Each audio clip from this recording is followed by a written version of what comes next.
إن الحمد لله نحمده ونستعينه ونستغفره ونعوذ بالله من شرور أنفسنا ومن سيئات أعمالنا من يهده الله فلا مضل له ومن يضلل فلا هادي له أشهد أن لا إله إلا الله وحده لا شريك له وأشهد أن محمدا عبده ورسوله أما بعد فأعوذ بالله السميع العليم من الشيطان الرجيم من همزه ونفخه ونفثه بسم الله الرحمن الرحيم فليحذر الذين يخالفون عن أمره أن تصيبهم فتنة أو يصيبهم عذاب أليم۔ محترم سامعین، معزز طلباء، آج کا ہمارا یہ تیسرا لیکچر ہے۔ پہلے دو ہمارے لیکچر ہو چکے ہیں۔ بر صغیر میں جن لوگوں نے فتنہ انکار حدیث کو اٹھایا، اپنایا اور اس کو ہوا دی، اس کی آبیاری کی، اس میں سر سید احمد خان سب سے پہلی شخصیت قرار دیے جاتے ہیں علماء کے ہاں۔ تو ان کا تذکرہ، ان کے افکار کا تذکرہ، ان کے نظریات کا تذکرہ ہو چکا ہے، ان کا تجزیہ بھی کچھ نہ کچھ کیا ہم نے۔ اس کے بعد اہل قرآن کے نام سے ایک تحریک جو اٹھی بر صغیر میں، پاک و ہند میں، جس کو اٹھانے والا جو ہے وہ عبداللہ چکڑالوی نامی شخص تھا۔ تو اس کے بھی افکار جو ہیں، اس کے نظریات اور اس کے جو قرآن کریم کو معیار اور قرآن کریم کو کسوٹی قرار دے کر حدیث کا انکار کرنے کی جو باتیں تھیں، اس پر ہم نے سیر حاصل بات کی ہے۔ پورا گھنٹے کا لیکچر اس پہ بھی تقریباً ہو گیا ہے۔ اس کا جو دعویٰ تھا، مرکزی طور پر یہ دعویٰ ہے اور کھل کر سب سے پہلے اس نے یہ دعویٰ کیا تھا کہ نبی کی بات بھی اور نبی کا فعل بھی حجت اور شریعت نہیں بن سکتا۔ اگر اس کو کوئی شریعت مانے گا تو وہ شرک فی الکتاب یا شرک فی الحکم کا مرتکب قرار پائے گا۔ اسی طرح اس نے کہا کہ سید الانبیاء محمد رسول اللہ صلی اللہ علیہ وسلم کو کہنا یہ بھی قرآن کے خلاف ہے۔ تعدد ازواج بحوالہ قرآن زنا قرار دیا اس نے، نعوذ باللہ۔ باقی بھی اس کی گمراہیاں تھیں، اس پر بات ہوئی۔ تو آج ہم دو تین اور کرداروں کا ذکر کریں گے جنہوں نے ہمارے اس بر صغیر کے ماحول میں انکار حدیث کے فتنے کو اٹھایا ہے، پھر اس کو آگے لوگوں میں پھیلایا اور ایک حلقہ احباب قائم کیا۔ اور تو بہت سارے لوگ ہوں گے، بہت سارے ہوں گے افراد جنہوں نے اپنا اپنا حصہ ڈالا ہے، لیکن ہم چند ان نمایاں شخصیات کا ذکر کریں گے کہ جن کو لوگ فالو کرتے ہیں یا جن کی کتابیں پڑھ کے ایک حلقہ ارباب ان کا جو ہے وہ بنا اور عقیدت مند بنے اور انہوں نے پھر ایک تحریک کی شکل اختیار کی بہت ساری جگہوں میں۔ تو ہم صرف ان چند شخصیات کا ذکر کریں گے۔ ان میں سے ایک نیاز فتح پوری ہیں، اور یہ میں آپ کو پہلے بھی بتا چکا ہوں کہ سر سید احمد خان جو ہیں وہ روح رواں ہیں انکار حدیث کی جو تحریک ہے بر صغیر میں۔ تو جتنے بھی بعد میں لوگ آئے ہیں تو ان سے کسی نہ کسی طریقے سے وہ متاثر ہیں اور ان سے فیض یاب ہوئے ہیں، سمجھ لیں۔ تو یہ جو نیاز فتح پوری ہیں، یہ فتح پور ایک بھارت میں علاقہ تھا، وہاں پیدا ہوئے 1877 میں۔ تو بعد میں ان کی وفات 1966 میں ہوئی ہے۔ تو بہرحال یہ فتح پوری اس لیے کہلاتے ہیں کہ بھارت کے ایک علاقے فتح پور میں پیدا ہوئے۔ پھر انہوں نے بہت سارے جو کام ہیں بذام خود، جنہیں یہ علمی کام کہتے ہیں، وہ کئی ایک رسائل میں انہوں نے کام کیا بطور ایڈیٹر۔ لکھنؤ سے انہوں نے اپنا رسالہ ایک نکالا جس کا نام نگار تھا۔ کئی ایک کتابوں کے ترجمے کیے انہوں نے۔ فلسفے کے بہت دلدادہ تھے، اور جیسا کہ ہم پہلے بتا چکے ہیں کہ انکار حدیث جو ہے نا اصل میں انکار قرآن ہے، اور انہوں نے کھل کر بہت سارے موقعوں پر جو ہے نا قرآن کریم کی آیات کا جو مذاق اڑا دیا اور ان کا بھی انکار کر دیا۔ تو الحاد جو ہے یہ ان کی آخری سٹیج ہے، انکار حدیث کی آخری سٹیج، آخری سٹاپ جو ہے وہ الحاد ہے۔ ان میں سے جو ہے نا اکثر وہ الحاد کا شکار ہو کر ہی دنیا سے جاتے ہیں۔ تو یہ جو ایک نمایاں شخصیت کے طور پر نیاز فتح پوری جو ہیں وہ سامنے آئے منکرین حدیث میں سے۔ ان کی وفات جو کراچی میں ہوئی ہے 1966 میں، کراچی میں یہ فوت ہوئے۔ کہاں سے انہوں نے اپنا سفر شروع کیا، کہاں اختتام پذیر ہوا، کتابیں انہوں نے بہت سارے رسالوں میں مضامین لکھے، کتابیں لکھیں۔ ان کی جو کتاب ہے مشہور، جو زیادہ جس میں ان کے عقائد اور نظریات موجود ہیں، وہ من و یزداں، یہ کتاب، اس نام کی کتاب، اس میں انہوں نے قرآن کریم کا بھی سرے سے انکار کر دیا ہے۔ وہ اس طرح کہ انہوں نے کہا کہ قرآن کریم نہ اللہ کا کلام ہے، نہ منزل من اللہ ہے۔ اب دیکھ لیں قرآن کریم کی جو تعریف ہے اہل علم کے ہاں، اہل سنہ مسلمانوں کے ہاں، سب سے پہلی اس میں بات یہ ہے کہ کلام اللہ ہے، اور دوسری بات یہ ہے کہ المنزل علی محمد صلی اللہ علیہ وسلم، یہ اللہ کا کلام ہے اور محمد صلی اللہ علیہ وسلم پر نازل شدہ ہے۔ تو ان دونوں چیزوں کے وہ انکاری ہو گئے۔ اب یہ ایک موٹی سی بات تھی، اس لیے میں شروع میں ذکر کر دی کہ قرآن کریم کے یعنی انکار، اللہ کا کلام ہونے کا اور منزل من اللہ ہونے کا انکار کر دیا، اور واضح طور پر یہ لکھا ہے اپنی کتاب من و یزداں جو ہے کتاب ہے، اس میں لکھا کہ عام مسلمانوں اور مولویوں کا یہ عقیدہ ہے کہ قرآن اپنے الفاظ اور اپنی ترتیب کے لحاظ سے مکمل طور پر پہلے لوح محفوظ میں منقوش و موجود تھا، اور فرشتہ جبریل ہی محفوظ و منقوش کلام رسول اللہ کو آ کر سناتا تھا، اور رسول اللہ انہی آسمانی الفاظ کو دہرا دیتے تھے۔ حد درجہ مضحکہ خیز ہے۔ اگر قرآن کی زبان عربی نہ ہوتی بلکہ کوئی نئی زبان ہوتی تو بھی خیر کچھ کہا جا سکتا تھا، لیکن جب کہ وہ اسی زبان میں نازل ہوئی جو عام طور پر عرب میں رائج تھی، تو اس کے الفاظ کو کیوں کر خدائی الفاظ کہا جا سکتا ہے۔ بہرحال قرآن کو خدا کا کلام اس حیثیت سے تسلیم کرنا کہ اس کا ایک ایک لفظ خدا کا بتایا ہوا ہے، اور خود رسول کے عقل و دماغ کو اس سے کوئی تعلق نہ تھا، خدا کو اس کے منصب سے گرا کر انسان کی حد تک کھینچ لانا ہے، اور رسول کو سطح انسانیت سے بھی نیچے گرا دینا ہے، نعوذ باللہ۔ یہ الفاظ ہیں نیاز فتح پوری کے، جس نے یہ کہا کہ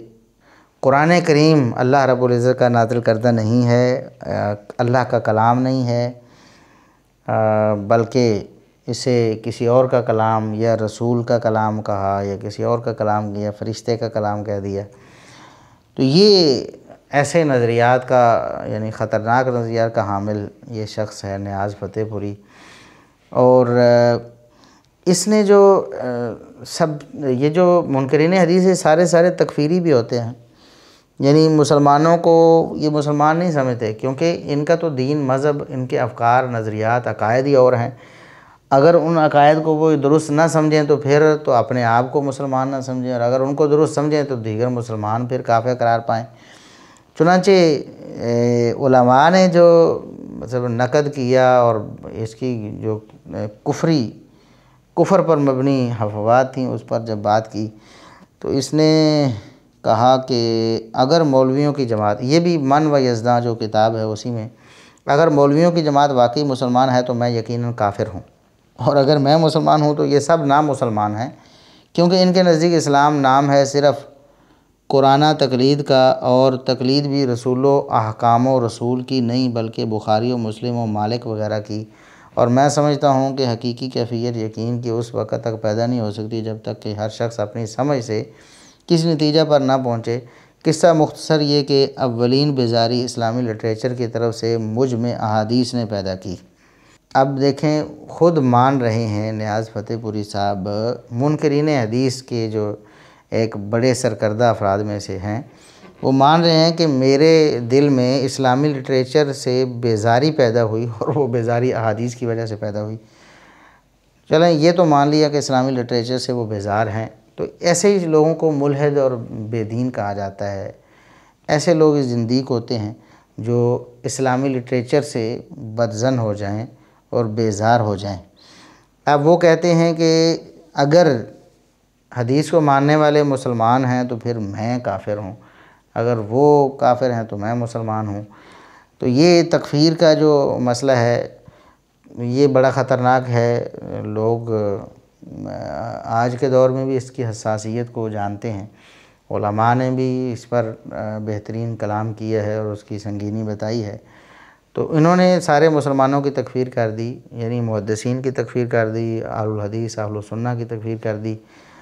اور صرف اپنے آپ کو کہ میں اور میری بات ماننے والے صرف مسلمان ہیں، باقی سارے کافر ہیں۔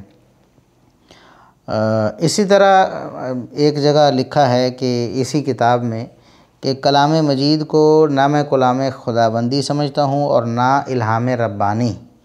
بلکہ ایک انسان کا کلام جانتا ہوں۔ یعنی جیسا کہ ہم نے پہلے بتایا کہ قرآن کریم کا بھی انکار ہے، یعنی اس کے اللہ کا کلام ہونے کا انکار، منزل من اللہ ہونے کا انکار، کہا کہ یہ ایک انسان کا کلام ہے۔ تو نعوذ باللہ یہ عقائد ہیں نیاز فتح پوری صاحب سے، ان کے نیاز فتح پوری صاحب کے۔ وہ کہتے ہیں کہ اگر آپ قرآن کو کلام اللہ مانیں گے تو پھر اللہ رب العزت کو انسان کے مقام پہ لے آئیں گے اور رسول کو سطح انسانیت سے بھی نیچے گرا دیں گے، نعوذ باللہ ثم نعوذ باللہ۔ تو کہتے ہیں کہ اس پر میں کئی بار مفصل گفتگو کر چکا ہوں کہ قرآن کریم اللہ کا کلام نہیں ہے اور قرآن کریم منزل من اللہ نہیں ہے۔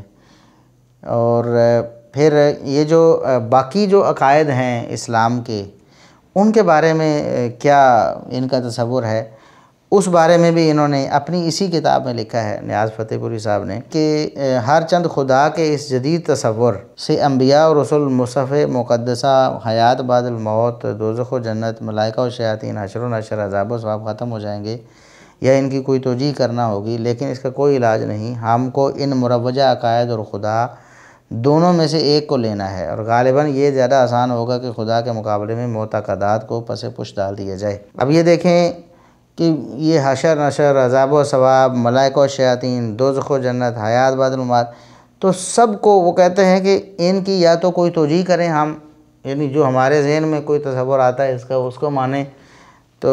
یا پھر ہم اس کا انکار کر دیں۔ تو ہر چیز سے اسلام کے جتنے بھی عقائد ہیں بنیادی اور ضروریات دین، ان کا انکار کر دیا نیاز فتح پوری صاحب نے۔ اور ایک سے بڑھ کر ایک دیکھیں کہ ہم تو رو رہے تھے عبداللہ چکڑالوی کی جرأت اور جسارت پہ کہ اس نے کس قدر کھلے الفاظ میں انکار کیا ہے حدیث کا اور دیگر عقائد کا۔ تو یہ نیاز فتح پوری صاحب بھی اس سے پیچھے نہیں رہے۔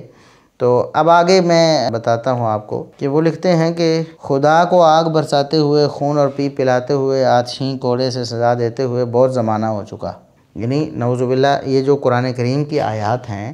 ان کا مذاق اڑا رہے ہیں کہ یہ جو مسلمان ہیں بڑے عرصے سے یہ بتا رہے ہیں کہ اللہ رب العزت یہ کرتا ہے، ٹھیک ہے، تو کہتے ہیں یہ بہت زمانہ ہو چکا ہے خدا کو ایسے کرتے۔ اب ضروری ہے کہ وہ صرف زخموں پر مرہم رکھے اور بجائے کسی خاص قوم پر لطف کرنے کے وہ تمام بنی ان نوع انسان کو اپنا ہی بندہ سمجھے اور نجات کا دروازہ سب کے لیے بغیر کسی شرط کے کھول دے۔ لیکن مشکل یہ ہے کہ جب تک مذاہب کا عقائدی اختلاف دور نہ ہو، خدا کا کوئی ایسا کائناتی تصور قائم نہیں ہو سکتا۔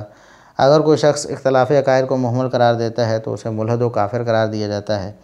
اس لیے میری رائے میں خدا کی خدائی اگر صحیح معنی میں قائم ہو سکتی ہے تو اس کی توقع ہم کو صرف کافروں اور ملحدوں سے ہی کرنی چاہیے۔ یعنی وہ کہتے ہیں کہ ان کے نزدیک، نیاز فتح پوری صاحب کے نزدیک، عقائد اور نظریات اور ان چیزوں کا کوئی یعنی ان کی کوئی حیثیت نہیں ہے۔ کوئی کافر ہو تب بھی، کوئی مسلمان ہو تب بھی، کوئی سکھ، ہندو، یہودی جو بھی ہو تو وہ ہوتا رہے اپنی جگہ پر، لیکن وہ جو ہے کامیاب بھی ہو سکتا ہے، کامران بھی ہو سکتا ہے، آخرت اس کی سدھر بھی سکتی ہے۔ یہ جو ملا ہیں، مسلمان ہیں، علماء ہیں، یہ عقائد کے اختلافات کو بڑھا کر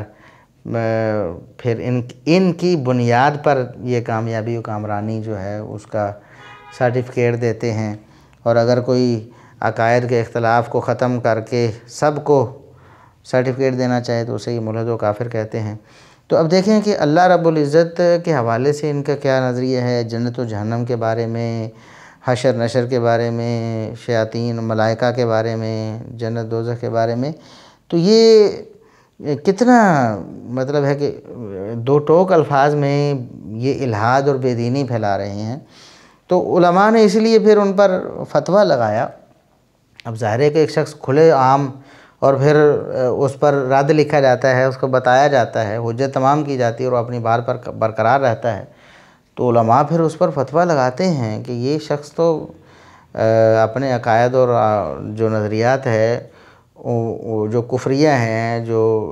ارتداد پر مبنی ہیں، نہ تو ان سے باز آنے کے لیے تیار ہے، نہ دلائل سے ان کا رد جو ہے وہ تسلیم کرتا ہے، نہ کتاب و سنت کی طرف آنا چاہتا ہے، تو پھر انہوں نے ظاہر فتویٰ لگایا۔ تو پھر اس پر نیاز فتح پوری صاحب نے کہا کہ یہ تھا وہ سب سے پہلے فتویٰ کفر و الحاد، جس نے مجھے یہ کہنے پر مجبور کیا کہ اگر مولویوں کی جماعت واقعی مسلمان ہے تو میں یقیناً کافر ہوں، اور اگر میں مسلمان ہوں تو یہ سب نامسلمان ہیں۔ تو انکار حدیث جو ہے اصل میں انکار قرآن ہے۔ آپ دیکھ لیں قرآن کریم کا سرے سے، ایک تو ہے قرآن کریم کے احکامات کا انکار، اور ایک ہے سرے سے قرآن کریم کا ہی انکار کر دینا۔ قرآن کریم کو اللہ کا کلام اور منزل من اللہ ماننے سے انکار کر دینا، اور پھر یہ جو احادیث کا انکار، اصل میں یہ ساری برائیوں کی جڑ ہے احادیث کا انکار۔ انسان تب ہی قرآن کا انکار اور تب ہی زندیق اور ملحد ہونے تک پہنچتا ہے جب احادیث کا انکار کرتا ہے۔ تو یہ ایک بڑے جو نمایاں لوگوں میں سے نیاز فتح پوری صاحب۔ اسی طرح ایک ہیں اسلم جراج پوری صاحب۔ اصل میں یہ جراج پور جو بھارت کا ایک علاقہ ہے، وہاں 1299 ہجری میں پیدا ہوئے، اور عیسوی تقویم کے حساب سے 1955 میں دہلی میں یہ فوت ہوئے، اسلم جراج پوری۔ تو یہ اصل میں پڑھے لکھے تھے، ان کی جو عصری تعلیم تھی اس میں یہ کالج میں پڑھاتے بھی رہے، یونیورسٹی میں پڑھاتے رہے۔ یہ ان کا جو تانا بانا ہے یہ بھی سر سید احمد خان سے جڑا ہوا ہے۔ یہ اسلم جراج پوری صاحب جو تھے 6 سال سر سید کی یونیورسٹی میں عربی اور فارسی کے پروفیسر کے طور پر کام کرتے رہے، ٹھیک ہے۔ یعنی سر سید احمد خان کی یونیورسٹی میں علی گڑھ میں یہ پروفیسر کی حیثیت سے کام کرتے رہے۔ پھر دیگر جگہوں میں بھی تاریخ، حدیث اور قرآن کے پروفیسر بھی مقرر ہوئے۔ تو یہ لوگ چونکہ پڑھے لکھے لوگ تھے یا اس شعبے سے متعلق رہے، اس لیے پڑھے لکھے لوگوں کو زیادہ انہوں نے متاثر بھی کیا۔ تو انہوں نے جو کام کیا ہے اصل میں انکار حدیث کے حوالے سے، تو وہ اس لیے زیادہ نمایاں ہوا کہ انہوں نے ادیبانہ طور پر لکھنا شروع کیا اور بہت سارے مضامین لکھے۔ ظاہر ہے کہ جس طرح بیان میں ایک جادو سا ہوتا ہے، اس طرح تحریر میں بھی ایک کشش اور جاذبیت ہوتی ہے۔ تو اس سے فائدہ اٹھایا انہوں نے اپنی قلم کی روانی سے، کہ انہوں نے قرآن کریم کا بہانہ بنا کر یا قرآن کریم کی آیات کو آڑ بنا کر احادیث کا رد کیا اور احادیث کا انکار کیا۔ تو اب اگر ہم دیکھیں کہ ان کا حدیث کے بارے میں کیا نظریہ تھا، تو کہتے ہیں کہ الیوم اکملت لکم دینکم، یہ جو قرآن کریم کی آیت ہے اس سے پتہ چلتا ہے کہ اب حدیث کی کوئی ضرورت نہیں ہے۔ تو اب کہتے ہیں کہ اس تکمیل کے بعد یہ جو قرآن کریم میں اللہ رب العزت نے دین کی تکمیل کر دی، تو یہ طلوع اسلام رسالہ ہے، اس میں انہوں نے لکھا ہے یہ عبارت ان کی کہ اس تکمیل کے بعد اب دین میں کمی کیا رہ گئی جو روایتوں سے پوری کی جائے۔ اس لیے روایتوں کی جگہ اپنی تاریخ کی الماری ہے، اس سے تاریخی اور علمی فائدے حاصل کیے جا سکتے ہیں اور فقہ اسلامی یعنی قوانین و ضوابط کے استنباط میں کام لیا جا سکتا ہے۔ حدیثوں میں حضرت صلی اللہ علیہ وسلم کے اقوال، اعمال اور احوال بیان کیے گئے ہیں اور اسی کا نام تاریخ ہے۔ بے شک قرآن کے احکام مثلا نماز، روزہ، حج، زکوٰۃ وغیرہ پر رسول صلی اللہ علیہ وسلم جو عمل کر کے دکھا اور امت کو سکھایا اور جو سلسلہ بسلسلہ متواتر چلا آ رہا ہے وہ یقینی اور دینی ہے، کیونکہ تواتر یقینیات کے اقسام میں داخل ہے، اور اسی کے متعلق قرآن نے کہا وَلَكُمْ فی رسول اللہ اسوۃ حسنہ۔ اب یہ عبارت جو ہم نے وہاں سے نقل کی ہے، حالانکہ لقد کان لکم فی رسول اللہ اسوۃ حسنہ ہے قرآن کریم میں، تو یہ عبارت جو ہے یہ اسلم جراج پوری صاحب کی ہے، اور یہ حافظ بھی تھے۔ یہ یاد رکھنے کی بات ہے کہ حافظ اسلم جراج پوری، تو انہوں نے یہ جو عبارت لکھی ہے، آج بھی کئی ایک منکرین حدیث آپ کو ہو بہو یہی دعویٰ کرتے نظر آئیں گے۔ جب آگے بیان آئے گا غامدی صاحب کا، تو آج غامدی صاحب کا بالکل یہی نظریہ ہے۔ ان پر تفصیلی بحث تو انشاءاللہ آئندہ کے لیکچرز میں ہوگی انشاءاللہ۔ لیکن بتانے کا مقصد یہ ہے کہ یہ جو منکرین حدیث ہوتے ہیں یہ ایک دوسرے، اور جو پہلے جنہوں نے انکار حدیث کے بارے میں لکھ دیا اسی کو آگے، یعنی ان کے اگلے ہوئے نوالے جو ہیں وہ چباتے رہتے ہیں اور وہی باتیں ہیر پھیر کر کے آگے پیچھے کر کے آگے منتقل کرتے رہتے ہیں۔ تو انہوں نے بھی کہا کہ یہ جو روایات ہیں یعنی احادیث ہیں یہ تو تاریخ کا ذخیرہ ہے، اس سے یعنی دین میں کوئی کمی بیشی نہیں ہو سکتی، دین ان روایات سے نہیں لیا جا سکتا، ٹھیک ہے۔ تو یہ جو انکار حدیث کا سلسلہ ہے یہ اسلم جراج پوری صاحب نے بھی خوب آگے بڑھایا، اور انہوں نے ذرا عبداللہ چکڑالوی وغیرہ سے ہٹ کر روش اختیار کی کہ انہوں نے تو رسول اللہ صلی اللہ علیہ وسلم کے قول فعل کو صراحتاً مطلب انکار کر دیا،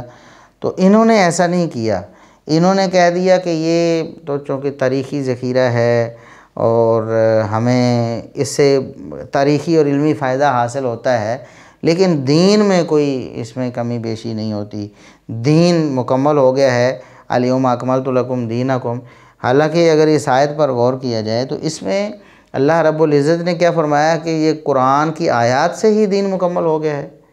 یا قرآن کریم میں محمد رسول اللہ صلی اللہ علیہ وسلم کی پیروی کا بھی حکم ہے، یا آپ صلی اللہ علیہ وسلم کے اسوہ حسنہ کو بھی اپنانے کا حکم ہے، یا آپ صلی اللہ علیہ وسلم کے فیصلے کو ماننے کا بھی حکم ہے، تو پھر اس کا مطلب ہوا کہ الیوم اکملت لکم دینکم میں مراد قرآن اور حدیث دونوں دین ہیں، اور وہ دین مکمل ہوا ہے، نہ کہ اس سے احادیث کا رد کرنا لازم آتا ہے یا حدیث کا انکار اس سے لازم آتا ہے۔ اب چونکہ یہ لوگ مادہ پرست تھے تو مادہ پرستی کے حوالے سے ہی ان کی جو نظر تھی، دین کو اسی طرح انہوں نے مانا ہے جہاں جہاں دنیاوی منفعت ان کو نظر آئی ہے۔ تو کوئی جو ہے وہ مطلب ہے کسی یورپ کا دلدادہ ہو گیا جیسے سر سید عامر خان تھے، اور کوئی جو ہے یہ اسلم جراج پوری صاحب تھے، یہ روس نواز تھے، یعنی روس چونکہ اس وقت سپر پاور بن رہا تھا اور اس کا بڑا غلغلہ تھا اس دور میں، تو یہ پھر روس کے حامی ہو گئے، اور روس کے جو پھر یعنی اقدامات تھے وہاں جو اشتراکیت وغیرہ چل رہی تھی اس کو یہ لوگ تقویت دیتے رہے ہیں، اور چونکہ احادیث جو ہیں یہ رکاوٹ بن جاتی ہیں ہر قسم کی گمراہی کے سامنے،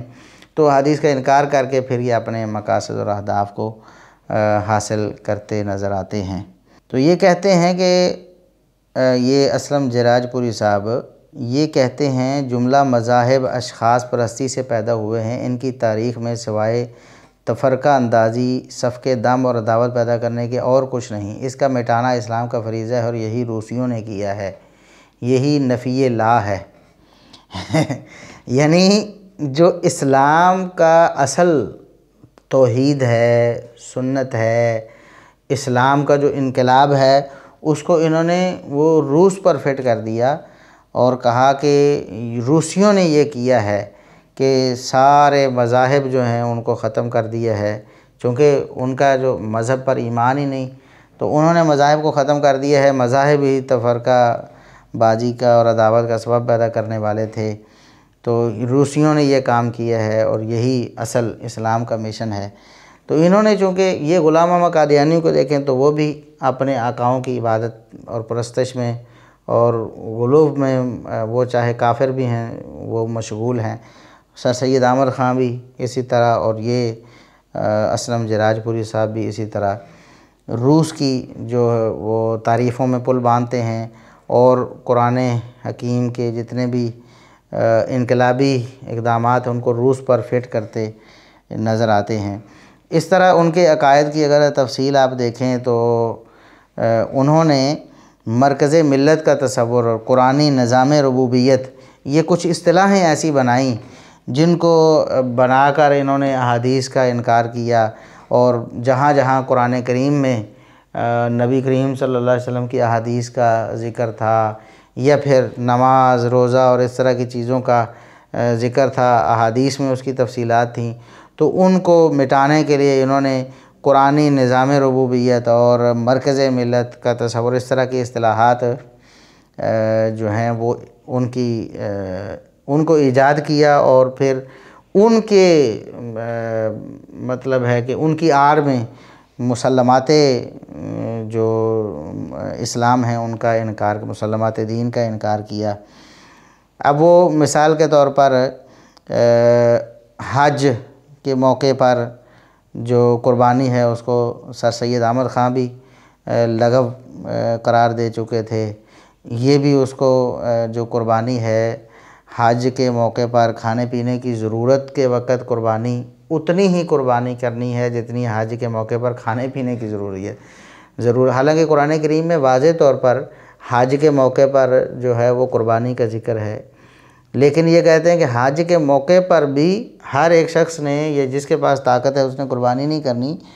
بلکہ جتنی ضرورت ہے کھانے پینے کے حوالے سے اتنی قربانی کرنی ہے۔ تو بھئی پھر قربانی کیوں کرنی ہے؟ کھانے پینے کی ضرورت تو ویسے بھی پوری ہو سکتی ہے کسی کی۔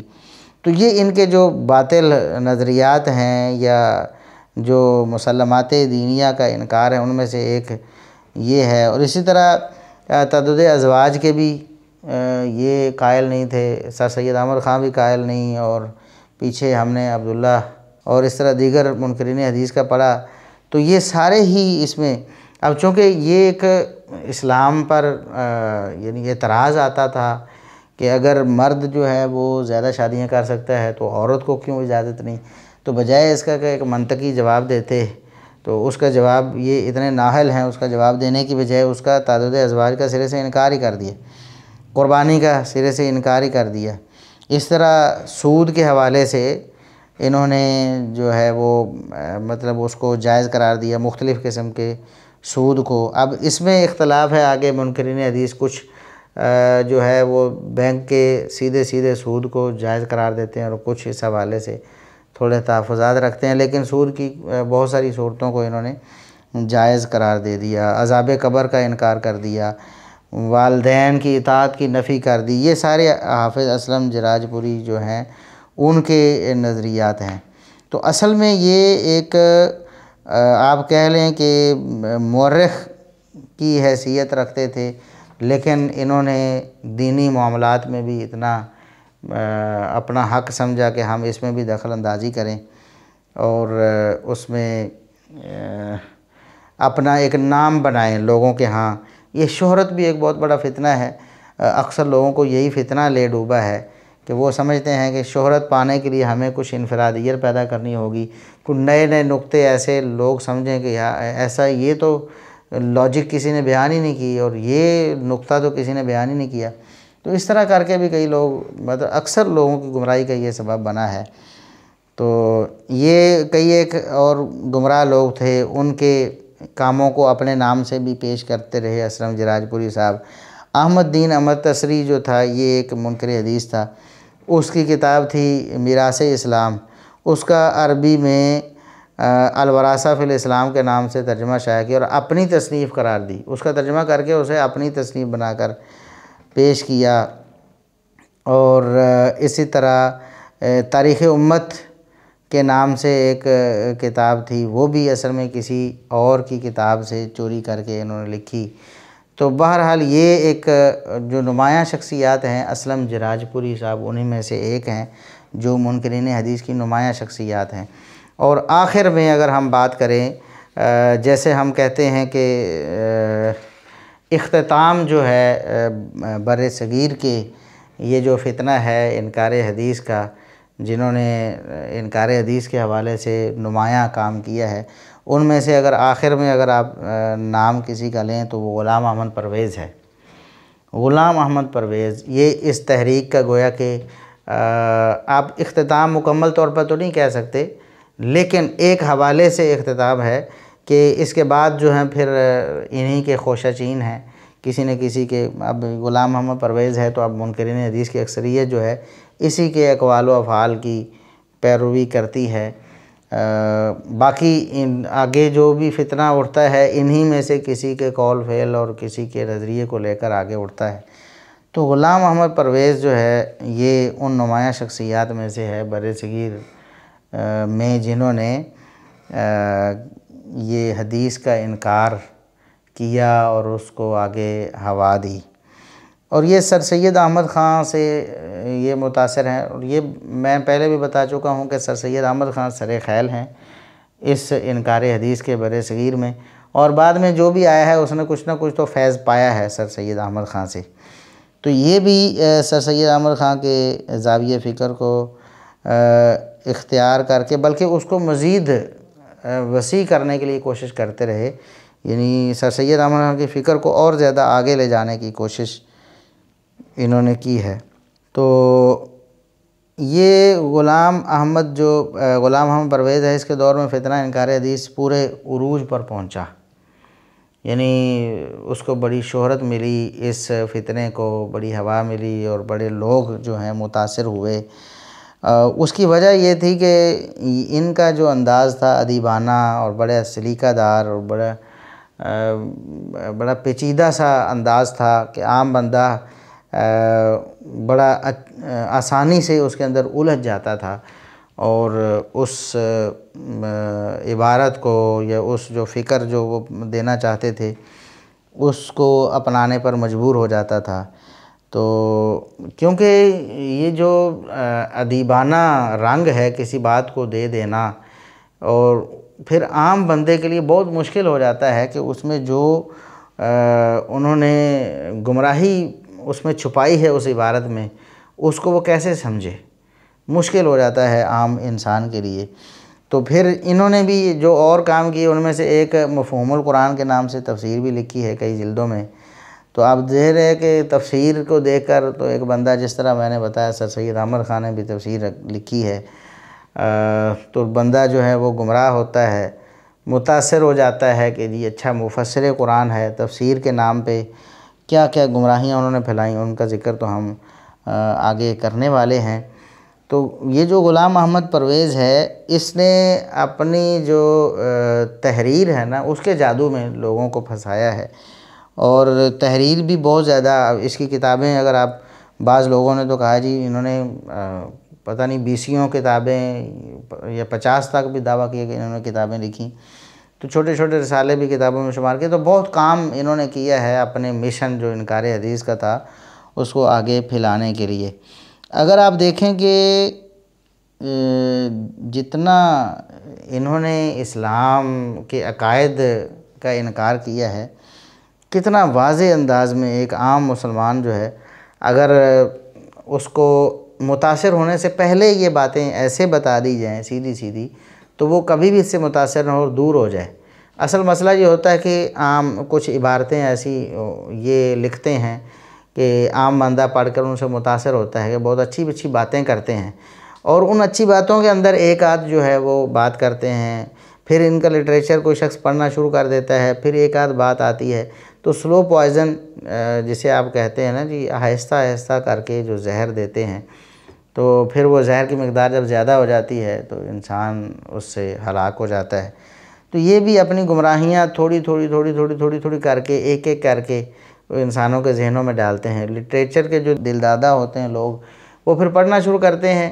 ایک گمراہی آتی ہے، تھوڑا سا کئی دفعہ ڈسٹرب بھی ہوتے ہوں گے، لیکن کہتے ہیں چلیں آگے چلتے ہیں، پھر دوسری، پھر تیسری، تو تھوڑا تھوڑا کر کے جو وہ انکار حدیث یا پھر ضروریات دین کا انکار ہے اس کو وہ لوگوں کے سامنے پیش کرتے ہیں، تو لوگ اس کو آسانی سے پھر قبول کرنا شروع کر دیتے ہیں۔ تو یہ جو عقائد و افکار ہیں، اگر ایک مسلمان کے سامنے ویسے پیش کیے جائیں تو وہ کانوں کو ہاتھ لگائے اور وہ اس کے رونگٹے کھڑے ہو جائیں کہ کسی مسلمان کا یہ بھی نظریہ ہو سکتا ہے۔ اب مثال کے طور پر حدیث کے حوالے سے پہلے ان کے افکار پہ بات کر لیں کہ حدیث کے حوالے سے ان کے کیا افکار تھے۔ تو حدیث کو تو وہ سرے سے وحی نہیں مانتے تھے، یعنی اس کا وحی الہی ہونے کا انکار کرتے تھے حدیث کا۔ تو مقام حدیث ان کی کتاب ہے، تو اس میں انہوں نے لکھا کہ مسلمانوں کو قرآن سے دور رکھنے کے لیے جو سازشیں کی گئیں، اس کی پہلی کڑی یہ عقیدہ پیدا کرنا تھا کہ رسول اللہ صلی اللہ علیہ وسلم کو اس وحی کے علاوہ جو قرآن میں محفوظ ہے ایک اور وحی بھی دی گئی تھی جو قرآن کے ساتھ بالکل قرآن کے ہم پلہ ہے۔ یہ وحی روایات میں ملتی ہے۔ اب دیکھیں کہ نبی کریم صلی اللہ علیہ وسلم کی وہ حدیث جو ہم پچھلے لیکچر میں تفصیل کے ساتھ پیش کر چکے ہیں، سنن نبی داود میں کتاب السنہ باب فی لزوم السنہ میں وہ حدیث آپ کو سنائی جا چکی ہے کہ الا انی اوتیت الکتاب ومثلہ معہ، خبردار مجھے کتاب یعنی قرآن کریم بھی دیا گیا اور اسی طرح کی ایک اور چیز یعنی وحی دی گئی ہے۔ تو یہاں صاف طور پر کہتے ہیں کہ یہ عقیدہ جو ہے یہ قرآن سے دور رکھنے کی سازش ہے کہ قرآن کے علاوہ بھی کوئی وحی ہے اور وہ بالکل قرآن کے ہم پلہ ہے یعنی شریعت اور دین ہونے میں۔ تو یہ اصل میں اس حدیث کا انکار کر رہے ہیں۔ دوسرے لفظوں میں اگر وہ بتاتے کہ رسول اللہ صلی اللہ علیہ وسلم کی ایک حدیث ایسے ہے تو کوئی شخص اس کو سنتے ہوئے بھی تھوڑا ہچکچاتا، پڑھتے ہوئے بھی ڈرتا، لیکن انہوں نے اس کو ذرا اپنے الفاظ میں لکھ دیا ہے کہ یہ ایک اسلام کے خلاف سازش ہے، یہ قرآن سے دور رکھنے کی سازش ہے۔ اور اسی طرح وہ لکھتے ہیں کہ یہ جھوٹ مسلمانوں کا مذہب بن گیا ہے، وحی غیر مطلوب اس کا نام رکھ کر اسے قرآن کے ساتھ مثل قرآن ٹھہرایا گیا ہے۔ گویا کہ یہ بھی مقام حدیث نامی کتاب میں انہوں نے لکھا ہے، گویا کہ رسول اللہ صلی اللہ علیہ وسلم کے فرمان کے الفاظ کو، آپ کے فرمان کو وہ کہہ رہے ہیں جھوٹ ہے، نعوذ باللہ، اور مسلمانوں نے اس جھوٹ کو اپنا مذہب بنا لیا ہے۔ اور جس طرح ہم نے پیچھے ذکر کیا تھا کہ اسلم جراج پوری صاحب نے مرکز ملت نامی ایک مطلب اصطلاح مقرر کی، وہ احادیث سے جان چھڑانے کے لیے، اور یہاں آپ دیکھیں کہ غلام محمد پرویز نے اس بات کو بڑا واضح انداز میں لکھا ہے۔ وہ لکھا کیا ہے کہ قرآن کریم میں جہاں اللہ اور رسول کا ذکر آیا ہے اس سے مراد مرکز نظام حکومت ہے۔ یہ معارف القرآن جلد 4 صفحہ 263 میں لکھا ہے انہوں نے، غلام محمد پرویز نے،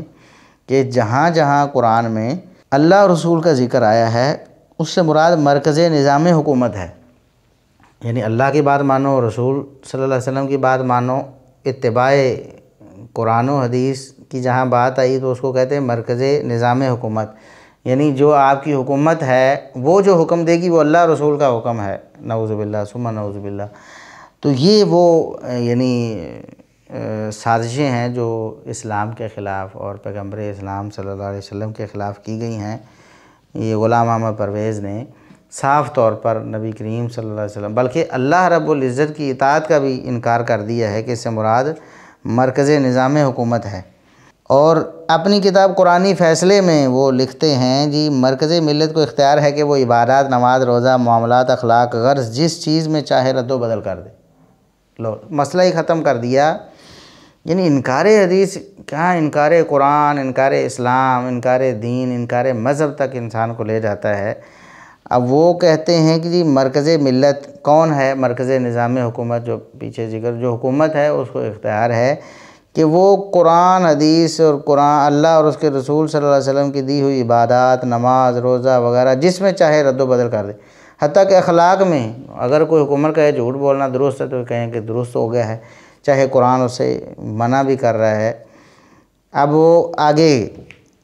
ان کی جو دیدہ دلیری ہے وہ ملاحظہ فرمائیں یہ غلام محمد پرویز کی،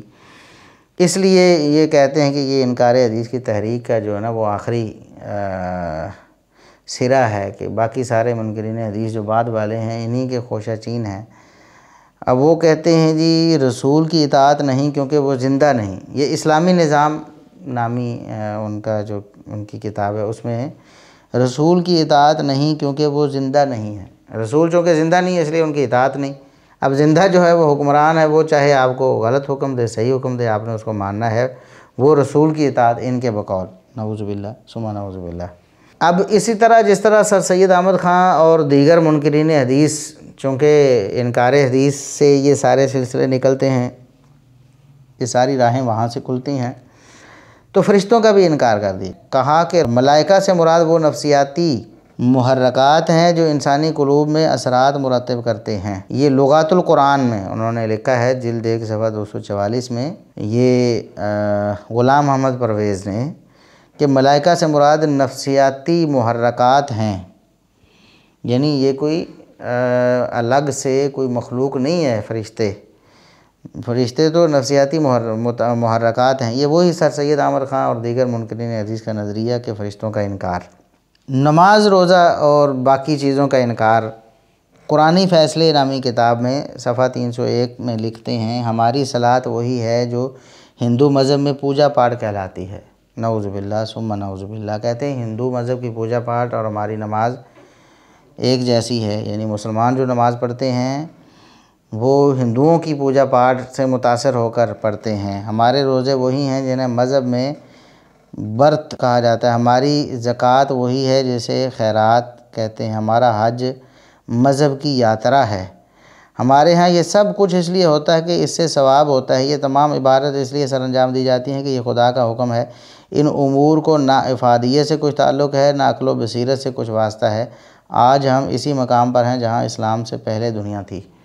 نعوذ باللہ۔ نماز، روزہ، حج، زکوٰۃ، ہر چیز کا انکار غلام محمد پرویز صاحب نے کر دیا، اور دیکھیں صاف الفاظ میں کیا ہے۔ لیکن جب لوگ گمراہ ہوتے ہیں تو وہ تفسیر پڑھنا شروع کریں گے نا، تفسیر پڑھیں گے پھر یہ بات کہیں آئے گی۔ یہ تو نچوڑ ہم نے سامنے رکھ دیا، علماء نے یہ ساری چیزیں جمع کر دیں اور بتا دیں،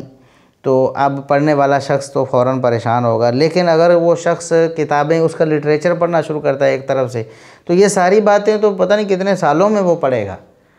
اس سے پہلے کتنی اچھی اچھی باتیں جو بظاہر بڑی خوشنما نظر آتی ہوں گی وہ پڑھ رہا ہوگا اور ان سے متاثر ہو رہا ہوگا، اور پھر وہ ان باتوں کو بھی قبول کرنے پر مجبور ہو جائے گا، کیونکہ اس کی جو ہے ایک تعظیم اس کے دل میں بیٹھ چکی ہوگی، اس کے ایک اہمیت اور حیثیت پیدا ہو چکی ہوگی اس کے لٹریچر کی وجہ سے۔ اب جنت اور جہنم کا بھی انکاری ہے، جس طرح سر سید احمد خان نے انکار کیا اور دیگر منکرین حدیث نے انکار کیا، یہ غلام محمد پرویز نے بھی انکار کر دیا۔ کہا کہ بہرحال مرنے کے بعد کی جنت اور جہنم مقامات نہیں، انسانی ذات کی کیفیات ہیں۔ کہتے ہیں یہ کوئی مقام نہیں ہے، یہ لغات القرآن میں ہی انہوں نے لکھا ہے، جلد 1 صفحہ 449 پہ یہ لکھا ہے۔ اب آپ دیکھ لیں کہ اس سے بڑا یعنی قرآن کا انکار کیا ہو سکتا ہے۔ قرآن کریم میں نماز کا بھی ذکر ہے، صلاۃ کا جو ذکر ہے، باقاعدہ طور پر رکوع سجدے کا ذکر ہے، قیام کا ذکر ہے، رکعتوں کا ذکر ہے، یہ قرآن کریم میں بھی۔ لیکن یہاں تو انہوں نے سرے سے اس کو نعوذ باللہ ہندو مذہب کی پوجا پاٹ بنا دیا ہے کہ نماز۔ تو اسی لیے آج بھی لوگ جو ہیں وہ نماز کے منکر ہیں، جو پرویزی لوگ ہیں، اور میں خود اس بات کا چشمدید گواہ ہوں۔ میری کچھ عرصہ پہلے میرا جانا ہوا رحیم یار خان میں، وہاں ایک پرویزی سے بات ہوئی۔ پرویزی تھا وہ، یعنی احادیث کا منکر تھا، پرویزی۔ تو اس نے کہا کہ یہ رکوع سجدے کی نماز، میرے سامنے اس نے مجھے کہا رکوع سجدے کی، جو رکوع سجدے والی نماز یہ تو ملا کی نماز ہے، یہ قرآن کی صلاۃ نہیں ہے۔ قرآن کی صلاۃ تو رکوع سجدے والی نہیں ہوتی۔ اس کے نزدیک جو یعنی یہ جو کاروبار کرنا یا بھلائی، خیر و بھلائی کے جو منصوبے ہیں، یا یوں کہہ لیں کاروبار کرنا، ان کے بقول جو ہے نا یہ صلاۃ ہے۔ تو جب میں نے قرآن کریم کی آیات اس کے سامنے پیش کیں نماز خوف کے حوالے سے جو ہیں، وہاں رکوع سجدے کا باقاعدہ ذکر ہے، ایک رکعت مکمل کر کے سجدہ کر کے ایک صف پیچھے چلی جائے، دوسری آگے آ جائے، اور جب میں نے یہ ذکر، وہ تو اس کے ہوش ہی ٹھکانے نہیں رہے، وہ پریشان ہو گیا، اور اس نے پہلی دفعہ وہ آیات پڑھی، اس نے پہلے وہ آیات پڑھی نہیں تھی۔ یہ اہل قرآن جو اپنے آپ کو کہنے والے، ان کی حالت یہ ہوتی ہے کہ اصل میں قرآن سے سب سے بڑے جاہل یہ لوگ ہوتے ہیں، قرآن کریم کا انہیں کوئی سرے سے پتہ ہی نہیں ہوتا۔ تو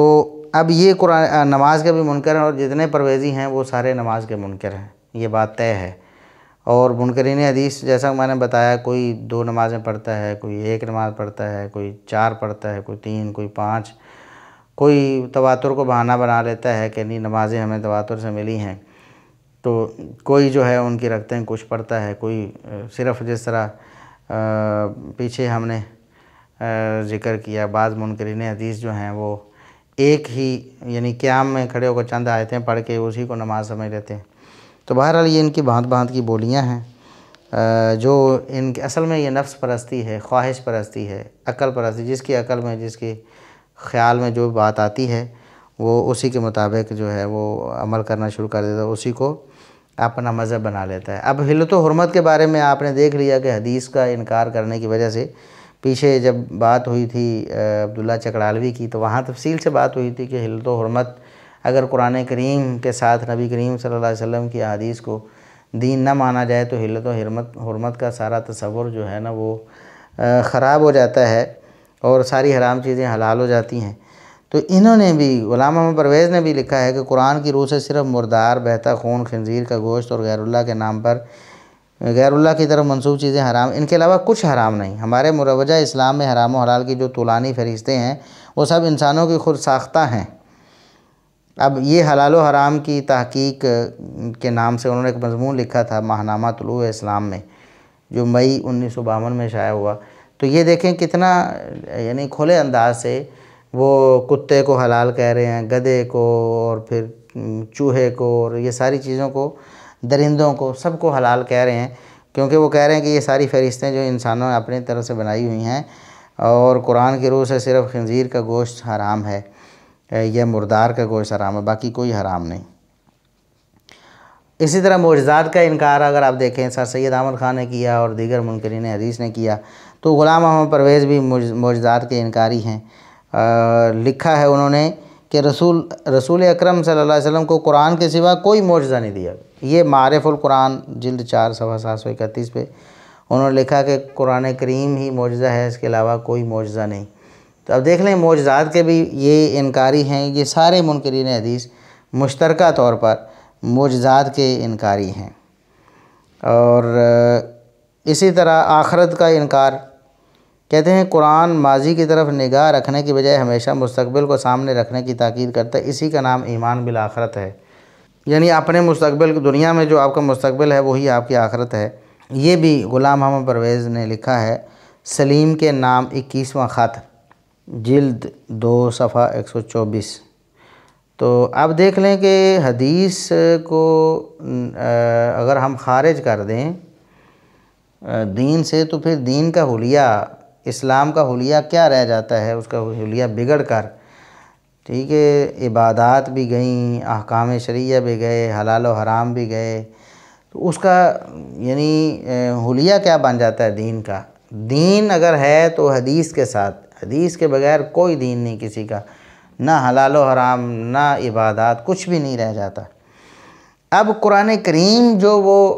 اپنے خیال کے مطابق پڑھتے ہیں یا لکھتے ہیں، اس کی تفسیر یا سناتے ہیں، تو وہ یہ دعویٰ کرتے ہیں کہ ہم قرآن کریم پر عمل کرتے ہیں، قرآن کریم ہی ہمارے لیے سب کچھ ہے، ہمیں قرآن کریم ہی کافی ہے، اور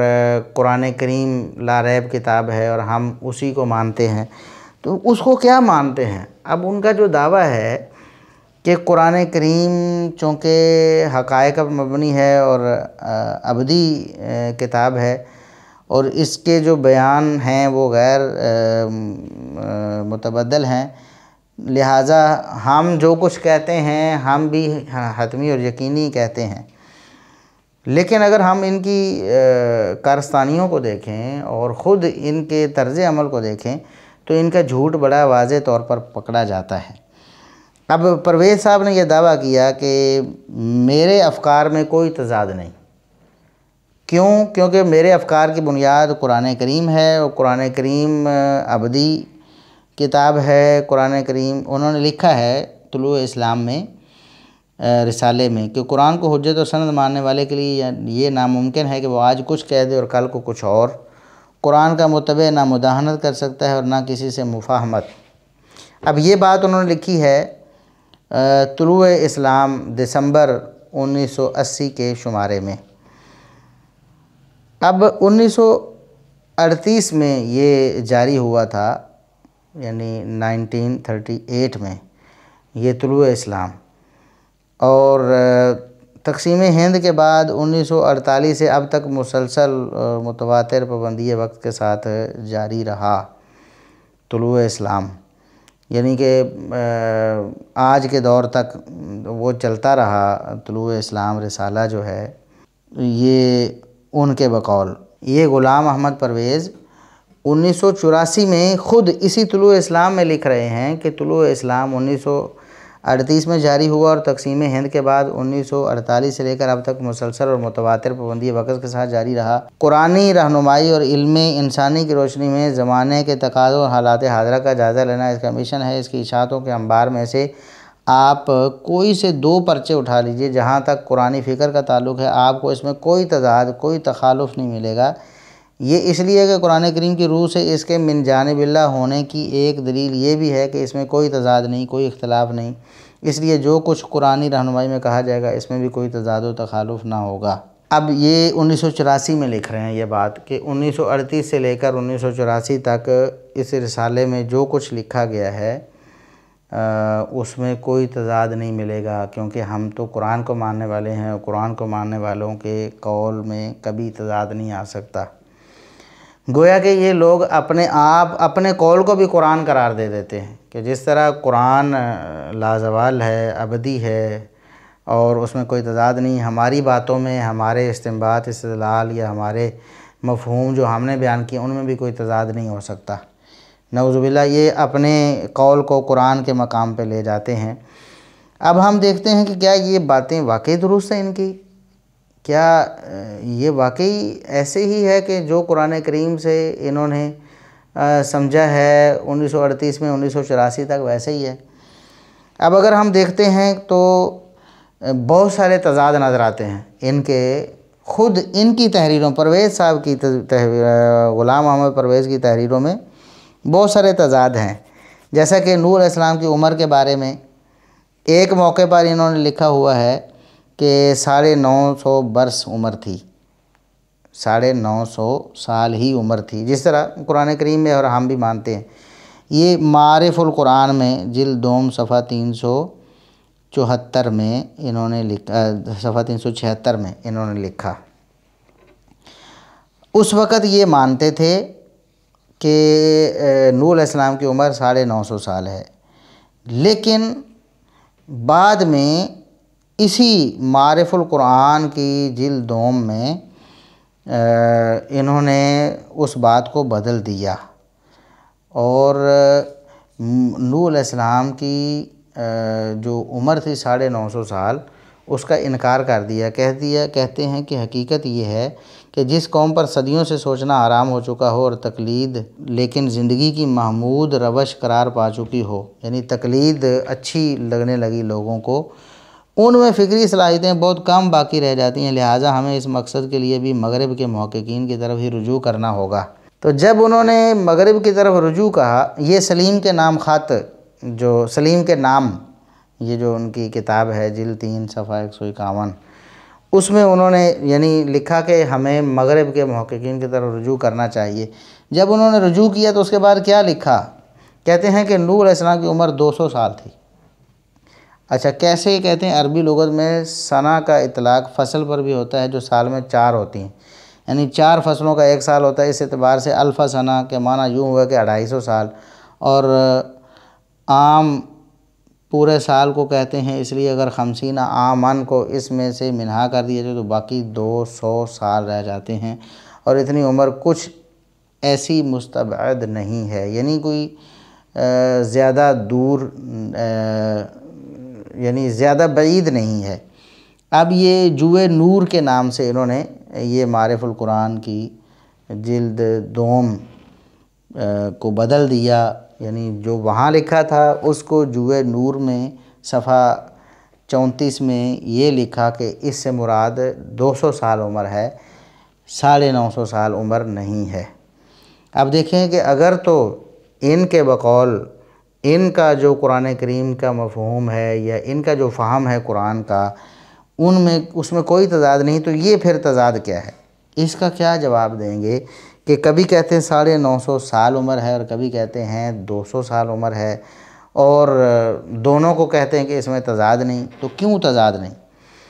اسی طرح بہت سارے منطق الطیر ہے قرآن کریم میں، وہ سلیمان علیہ السلام کا جو واقعہ ہے کہ ان کو پرندوں کی بولی سکھائی گئی۔ ہم تو یہی کہتے ہیں پرندوں کی بولی سکھائی گئی، پرویز صاحب کہتے ہیں کہ پرندوں کی بولی، پہلے انہوں نے کہا کہ اس سے مراد پرندوں کی بولی ہی ہے، ٹھیک ہے، معارف القرآن جلد 100 میں صفحہ 405 میں انہوں نے کہا، بلکہ لکھا انہوں نے کہ اے لوگو ہمیں پرندوں کی بولی سکھائی گئی، لیکن دوسری طرف جب انہیں یہ بات سمجھ نہ آئی یا ان کی عقل کے خلاف ہو گئی یا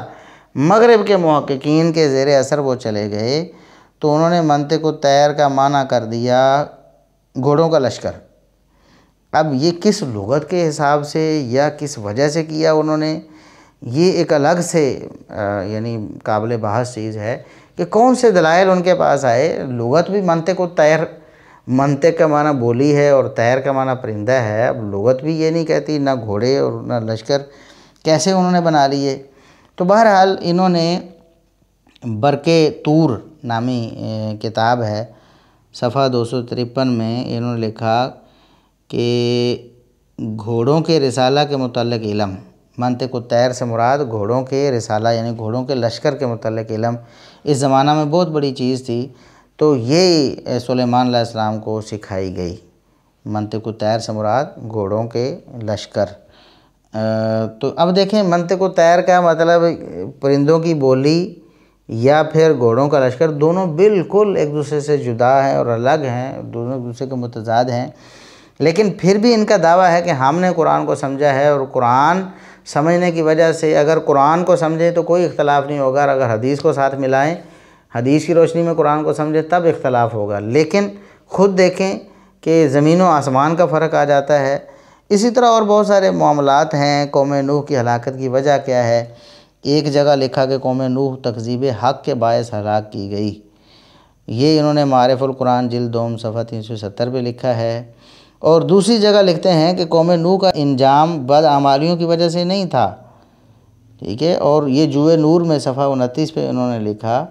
کہ سب سے پہلے یہ دیکھیے کہ آج بھی زلزلے آتے ہیں، آتش فشاں پھٹتے ہیں، سیلاب بڑے بڑے ملکوں کو تباہ کر دیتے ہیں، آندھیوں کے طوفان چلتی ہوئی ریل گاڑیوں کو اٹھا کر دریاؤں میں پھینک دیتے ہیں، لیکن اس کے ساتھ ہی یہ بھی واقعہ ہے کہ یہ حوادث کسی قوم کی بدعملیوں کا نتیجہ نہیں ہوتے۔ اور انہوں نے پھر آگے یہ حوادث نہ تو کسی قوم کی غلط اخلاقی اعمال کا نتیجہ ہوتا ہے، نہ اس سے صرف بد اعمال لوگ تباہ ہوتے ہیں۔ یہ انہوں نے یہاں قوم نوح کی جو تباہی ہے اس کا سبب بھی بدلنے کی کوشش کی۔ پہلے بدعمالی کو سبب کہا، تکذیب حق کو سبب کہا، دوسری جگہ کہا کہ نہیں وہ تو ویسے ہی جس طرح ہمارے ہاں زلزلہ آ جاتا ہے ایسے ہی کوئی مسئلہ بن گیا، حادثاتی طور پر اس کا وہ شکار ہو گئے تھے۔ اب ان کے جو بڑے بڑے جو یعنی وساوس ہیں، یہ جو پروپیگنڈا انہوں نے کیا ہے، اس میں سے ایک غلام محمد پرویز صاحب کا جو مشہور پروپیگنڈا ہے وہ حسبنا کتاب اللہ ہے۔ یہ سیدنا عمر رضی اللہ عنہ کی حدیث صحیح بخاری میں بھی اس میں یہ جملہ ہے حسبنا کتاب اللہ۔ اس کو انہوں نے بنیاد بنایا اور پروپیگنڈا اس کی بنا پر کیا۔ تو اب یہ دیکھیں کہ اگر آپ غور کریں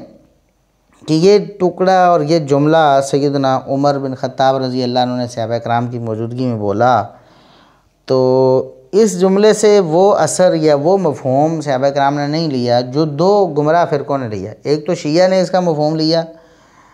اور وہ سیدنا عمر رضی اللہ عنہ سے ناراض ہوئے اور ان پر لعن طعن نعوذ باللہ کی اس بنیاد پر کہ انہوں نے کہا حسبنا کتاب اللہ۔ اور دوسرے منکرین حدیث ہیں جو خوش ہوئے اس جملے کی وجہ سے، اور انہوں نے اپنی گمراہی کا سبب یا دلیل اس جملے کو بنانے کی کوشش کی کہ عمر رضی اللہ عنہ نے کہا کہ حسبنا کتاب اللہ۔ اب دیکھیں عمر رضی اللہ عنہ کا یہ جملہ سننے والے صحابہ کرام کی پوری جماعت جو ہے ان میں سے کسی نے نہ تو اس پر ناراضگی کا اظہار کیا اور نہ خوشی کا اظہار کیا، یعنی اس جملے کو نہ تو دلیل بنا کر عمر رضی اللہ عنہ سے دشمنی کی اور نہ اس جملے کو دلیل بنا کر حدیث کا انکار کیا۔ تو عمر رضی اللہ عنہ کا یہ جملہ جو ہے حسبنا کتاب اللہ، تو کتاب اللہ کو تو سمجھنے کی ضرورت ہے کہ کیا کتاب اللہ سے مراد صرف قرآن ہی ہو سکتا ہے؟ غلام محمد پرویز صاحب کا جو پرویزی نظریہ ہے، کیا حسبنا کتاب اللہ سے وہی نظریہ ہم نے مراد لینا ہے؟ اب غلام محمد پرویز صاحب نے کیا لکھا ہے؟ قرآنی فیصلے میں لکھتے ہیں کہ قرآن اپنے آپ کو بار بار کتاب کہتا ہے، ٹھیک ہے۔ پہلی آیت ہی ذالک الکتاب لا ریب فیہ شروع ہوتی ہے، اور عرب اس لکھی ہوئی چیز کو کتاب کہتے ہیں جو مدون شکل میں سلی ہوئی صورت میں موجود ہو۔ یعنی حدیث کا انکار کرنے کے لیے کتنے کتنے جھوٹ ان کو بولنے پڑے اور کتنے پاپڑ ان کو بیلنے پڑے کہ کتاب سے مراد لکھی ہوئی اور مدون سلی ہوئی چیز کو کتاب اللہ کہتے ہیں۔ اچھا، اب اگر اس پر غور کریں تو جیسا کہ ہمارے شیخ عبد الرحمن کیلانی رحمہ اللہ تعالیٰ نے بڑا یہاں یعنی یہ جملہ لکھا ہے اور یہ جواب دیا ہے کہ ذالک الکتاب لا ریب فیہ، یہ سورہ بقرہ کی دوسری آیت کا ایک حصہ ہے اور سورہ بقرہ کا بیشتر حصہ مدنی زندگی کے بالکل ابتدائی دور میں نازل ہوا۔ تو یہ جو حصہ زیر بحث ہے ذالک الکتاب، یہ تو اس دور میں نازل ہوا جب قرآن کریم مکمل نہیں ہوا تھا۔ اب مدنی زندگی کے شروع میں جو ٹکڑا نازل ہو رہا ہے، اب مدنی زندگی کے اختتام تک قرآن کریم 23 سال میں نازل ہوتا رہا، تو جب مکمل نازل ہی نہیں ہوا تو سلی ہوئی صورت میں، کتابی صورت میں پہلے کیسے موجود تھا؟ لہٰذا یہ جھوٹ ہو گیا نا کہ اس کا یہ ترجمہ کیا جائے کہ ذالک الکتاب کہ الکتاب سے مراد سلی ہوئی چیز ہوتی ہے، مدون اور سلی ہوئی، لہٰذا حسبنا کتاب اللہ سے عمر رضی اللہ عنہ کی مراد قرآن کریم کا نسخہ تھا جو مدون اور سلا ہوا موجود تھا۔ یہ تو جھوٹ کا پلندہ ہے، خود قرآن کریم ہی اس چیز کی نفی کرتا ہے۔ اب قرآن کریم میں یہ تو اہل قرآن ہے نا، حدیث کو مانتے ہی نہیں، اہل قرآن ہیں، تو قرآن کریم میں لفظ کتاب چٹھی یا خط کے معنی میں بھی استعمال ہوا۔ اذھب بکتابی ھذا، یہ سلیمان علیہ السلام کے واقعے میں ہدہد کا جو کردار ہے چٹھی لے کر جانا، تو کتاب وہاں چٹھی کو کہا گیا۔ اسی طرح دیگر معنوں میں بھی استعمال ہوا ہے۔ تو پھر کیوں انہوں نے یہ سارے معنی چھوڑ کے ایک اپنا معنی جو ہے اس کو مراد لے لیا اور اس کو حسبنا کتاب اللہ پر فٹ کر کے اس سے حدیث کا انکار انہوں نے کیسے مراد لے لیا؟ جبکہ خود قرآن بھی اگر حسبنا کتاب اللہ سے مراد قرآن بھی ہو، یہاں مراد ہو، تو قرآن کریم میں بھی نبی کریم صلی اللہ علیہ وسلم کی سنت اور حدیث کی حجیت پر دلائل موجود ہیں جو کہ ہم پہلے تفصیل سے ذکر کر چکے ہیں۔ تو لہٰذا یہ ان دلائل کی وجہ سے بھی یہ مفہوم حسبنا کتاب اللہ والا جو ہے وہ مردود ہو جائے گا۔ تو یہ جو بہانہ ہے ان کا، یہ اصل میں یہ جو کتاب و سنت لازم و ملزوم ہیں، یعنی جب کتاب کا لفظ آئے گا تو ساتھ سنت لازمی طور پر شامل ہوگی، کیونکہ کتاب اگر قرآن کریم کو ہی مراد لیا جائے تب بھی نبی کریم صلی اللہ علیہ وسلم کی احادیث اسی کتاب نے ہم پر لازم کی ہیں، ان کی پیروی لازم کی ہے۔ اور پھر یہ جو ان کے دیگر جو بہانے ہیں ان میں سے ایک عجمی سازش، یہ غلام محمد پرویز صاحب نے جو سازشیں پھیلائی ہیں اور جو اس طرح کی چیزیں پروپیگنڈے کے طور پر پھیلا کر مسلمانوں کو حدیث سے دور کرنے کی کوشش کی، اس میں سے ایک عجمی سازش بھی ہے کہ حدیث عجمی سازش ہے جی۔ یہ بخاری، مسلم، ابو داؤد، ترمذی، نسائی، ابن ماجہ، یہ سارے عجمی تھے محدثین جو ہیں، لہٰذا یہ عجمی سازش ہے، انہوں نے مل کر رچائی ہے، نعوذ باللہ ثم نعوذ باللہ۔ حالانکہ موطا امام مالک آپ دیکھیں تو امام مالک مدنی ہیں، تو یہ تو عجمی تھے ہی نہیں، عربی تھے، تو موطا امام مالک کو تو مان لینا چاہیے پھر انہیں، کہ وہ تو پھر عجمی سازش نہ ہوئی نا، موطا امام مالک۔ اور اس سے پہلے بھی جو کتابیں موجود تھیں، مطلب صحیفہ حمام بن منبہ ہے، وہ بھی کیا عجمی سازش تھی، اور اسی طرح دیگر جو لکھی ہوئی صورت میں کتابیں موجود تھیں، امام بخاری سے پہلے بھی تو کتابیں لوگوں نے لکھی تھیں، تو وہ بھی کیا عجمی سازش تھیں۔ اور اسی طرح دیگر جو صحیفے ہیں جو لکھے گئے یا احادیث کی تدوین کے حوالے سے، پورا یہ الگ سے ایک ٹاپک ہے تدوین حدیث کا، تو جتنی احادیث جو صحابہ کے دور میں لکھی گئیں، تابعین کے دور میں لکھی گئیں، عمر بن عبدالعزیز رحمۃ اللہ علیہ کے دور میں لکھی گئیں، اموی دور میں لکھی گئیں، تو کیا وہ بھی عجمی سازش تھیں؟ وہ تو عرب تھے اور عرب ہی احادیث کو جمع کرتے رہے، تو کم از کم ان کو وہ احادیث تو مان لینی چاہیے نا۔ اب وہ صحیح بخاری میں جو سیدنا ابو ہریرہ رضی اللہ عنہ کے حدیث ہیں حمام بن منبہ کے واسطے سے یا ان کی سند سے، وہ حدیث اگر صحیفہ حمام بن منبہ میں دیکھیں تو حالانکہ حمام بن منبہ کا جو صحیفہ ہے وہ تو عربی ہیں، مطلب وہ عرب لوگوں کا ہوا، اور امام بخاری رحمۃ اللہ علیہ اجمی ہوئے، تو یہ عجمی سازش ہوئی۔ تو یہ کیسے ہو سکتا ہے کہ عجمی سازش جو انہوں نے خود اپنے طور پر گھڑ کر کی ہے، وہ پوری کی پوری ہو بہو وہ عربی لوگوں کے پاس پہلے سے موجود ہے؟ صحیفہ حمام بن منبہ بعد میں جب تباہ ہوا ہے،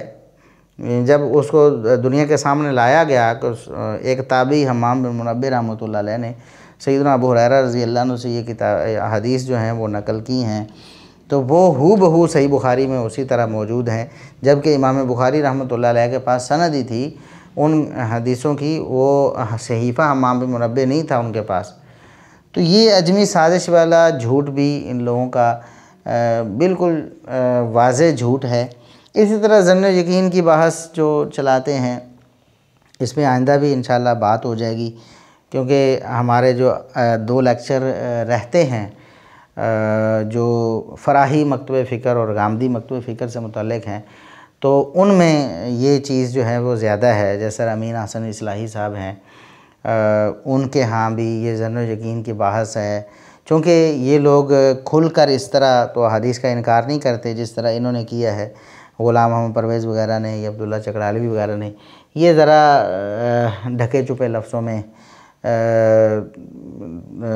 کھلے لفظوں میں نہیں کرتے، بلکہ دبے لفظوں میں حدیث کا انکار کرتے ہیں۔ تو اس طرح کے الفاظ اور اصطلاحات کے جو ہے نا وہ ان کی آڑ میں یہ ان کو سامنے رکھ کر یہ لوگ حدیث کا انکار کرتے ہیں، تو وہاں یہ چیز بھی بعد آئے گی۔ تو بہرحال یہ ظن و یقین کا بھی سلسلہ انہوں نے چلایا ہے کہ قرآن کریم جو ہے وہ تو متواتر ہے اور یقینی ہے، اور حدیث جو ہے وہ ظنی ہے اور مشکوک ہے، تو لہٰذا ایک مشکوک چیز کو ہم دین کیسے بنا سکتے ہیں؟ حالانکہ جس طرح جس سند سے جن لوگوں نے جن راویوں نے قرآن کریم روایت کیا ہے، انہی راویوں نے احادیث روایت کی ہیں۔ تو تواتر کی جہاں تک بات ہے تو بہت ساری احادیث متواتر بھی ہیں، تو کیا یہ متواتر احادیث کو مان لیں گے قرآن کی طرح جو منکرین حدیث ہیں؟